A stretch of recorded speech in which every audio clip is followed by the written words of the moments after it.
Election commission ने intra party election के खिलाफ दरख्वास्त पर पाकिस्तान तहरीक इंसाफ को नोटिस जारी कर दिए। रुकन इलेक्शन कमीशन ने मौक़िफ़ अपनाया कि यही इंट्रा पार्टी इलेक्शन है तो ठीक है, वरना इसके नतायज खौफनाक होंगे। आप दोबारा इंट्रा पार्टी इंतखाबात को तो भूल जाएं। हमने शफाफ इंतखाबात का कहा था। अकबर एस बाबर ने कहा कि वीडियो में देखा जा सकता है कबूल है कहकर इंट्रा पार्टी इंतखाबात को मुकम्मल कह दिया गया। जो वीडियो सेक्रेटेरिएट में बनाई गई वो हमारी हैं। मेंबर कमीशन ने कहा कि आपने वीडियो क्यों बनाई और ये दूसरी पेशावर की वीडियो किसने बनाई। अकबर एस बाबर ने कहा कि हमने इसलिए सेक्रेटेरिएट में वीडियो बनाई क्योंकि हम सबूत रखना चाहते थे। पेशावर की वीडियो मीडिया की है, देखा जा सकता है कि कैसे कबूल है कहकर इलेक्शन करवा दिया।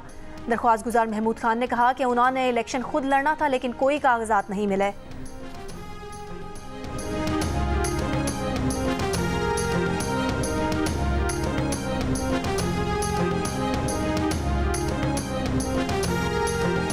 पाकिस्तान तहरीक इंसाफ के वर्कर्स के साथ धोखा हुआ है। एक चेयरमैन दूसरे चेयरमैन को मुंतखब करता है जिसका पीटीआई से कोई ताल्लुक नहीं।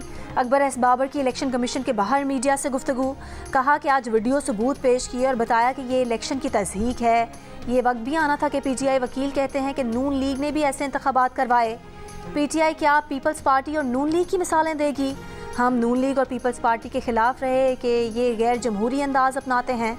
आज पीटीआई रहनुमा इन सियासी जमातों की मौरूसी सियासत का हवाला देते हैं। बोले वो कौन थे जिन्होंने मुखालिफिन पर जुल्म किया और कहा कि सबको रुलाऊंगा।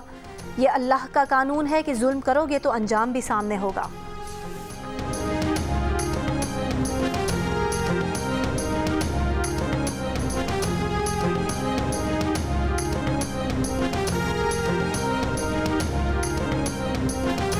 पार्टी में सिलेक्शन नामंजूर, पीटीआई के जाली इलेक्शन नामंजूर। इस्लामाबाद में इलेक्शन कमीशन के बाहर पीटीआई के कारकुनान का इंट्रा पार्टी इंतखाबात के खिलाफ एहतजाज।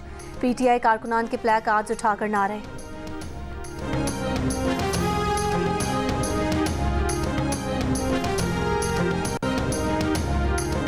कौमी असम्बली के हल्का NA-35 कोहाट की हल्का बंदी इस्लामाबाद हाई कोर्ट में चैलेंज। अदालत ने हल्का बंदी केस में इलेक्शन कमीशन को नोटिस जारी करके पीर तक जवाब तलब कर लिया।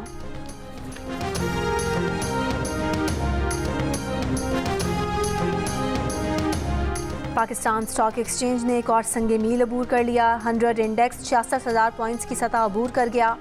कारोबार के दौरान शदीद तेज़ी। 100 इंडेक्स में 1350 से ज़ायद पॉइंट्स का इजाफा। 100 इंडेक्स 65,900 पॉइंट से बढ़ गया। निगरान वज़ीर आज़म ने स्टॉक एक्सचेंज में घंटी बजाकर आज ट्रेडिंग का आगाज़ किया। तकरीब से खिताब में अनवारुल हक काकड़ ने कहा कि IMF के साथ स्टैंड बाय मुआहदे से सरमायाकारों में एतमाद आया। माशी बेहतरी के बायस स्टॉक मार्केट सितंबर से अब तक 40% बढ़ी है। डॉलर का भाव सितंबर में 360 रुपये था जो आज 284 के लगभग है।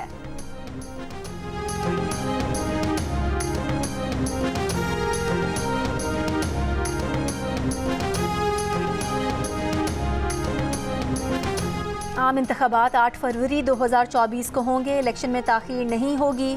नून लीग को विफाक और सूबों में अक्सरियत लेने में मुश्किल नहीं आएगी। नून लीग के रहनुमा तारड़ का दावा। लाहौर हाई कोर्ट के बाहर मीडिया से गुफ्तगू में कहा कि साबिक चेयरमैन पीटीआई ने कौमी खजाने पर डाका मारा। 190 मिलियन पाउंड केस कौमी खजाने पर सबसे बड़ा डाका है।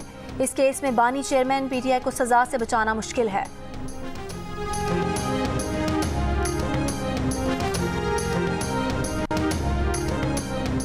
MQM ने एक बार फिर इंतखाबात में डील कर ली है। इलेक्शन कमीशन खुद अपने अहकामात पर अमल पैरा नहीं हो रहा। अमीर जमात इस्लामी का हाफिज नईम का इल्ज़ाम। चारों सूबों के गवर्नर्स को बरतरफ करने का मुतालबा। कहा कि मरदमशुमारी में कराची की मखसूस आबादियों की गिनती कम की गई ताकि मनपसंद हल्का बंदी हो। बल्दियाती इलेक्शन में हमारी सीटें छीन ली गईं। मुल्क भर में हल्का बंदियों में भी तजाद है।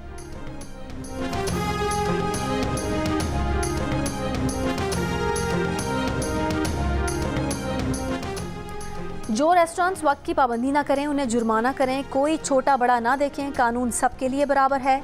लाहौर हाई कोर्ट में स्मॉग के तदारुक के लिए दायर दरख्वास्तों पर समाअत में जस्टिस शाहिद करीम के रिमार्क्स।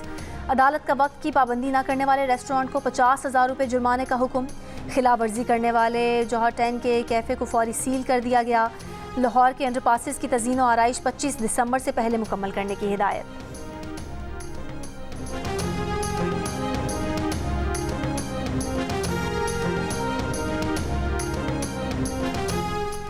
पेशावर समेत खैबर पख्तूनख्वा के मुख्तलिफ अजला के पासपोर्ट ऑफिस में नेटवर्क डाउन होने की वजह से शहरियों को मुश्किलात का सामना। जबकि पासपोर्ट की छपाई बरवक्त न होने पर भी शहरी मुश्किलात से दो-चार हैं।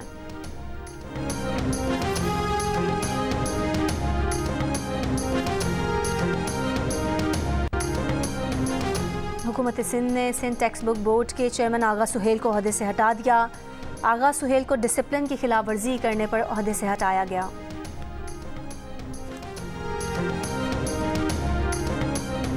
गजा में इस वक्त 21 अस्पताल गैर फाल हैं। गजा के 110 तिब्बी मराकज़ में ऑपरेशन रोक दिए गए हैं। फ़लस्तीनी हुकाम की तस्दीक। फ़लस्तीनी मीडिया के मुताबिक गजा में 7 अक्टूबर से अब तक इसराइली हमलों में 287 तिब्बी एहलकार हलाक हुए। 58 तबाह एम्बुलेंसेस की वजह से ज़ख्मियों को अस्पताल पहुँचाने में शदीद रुकावटें हैं।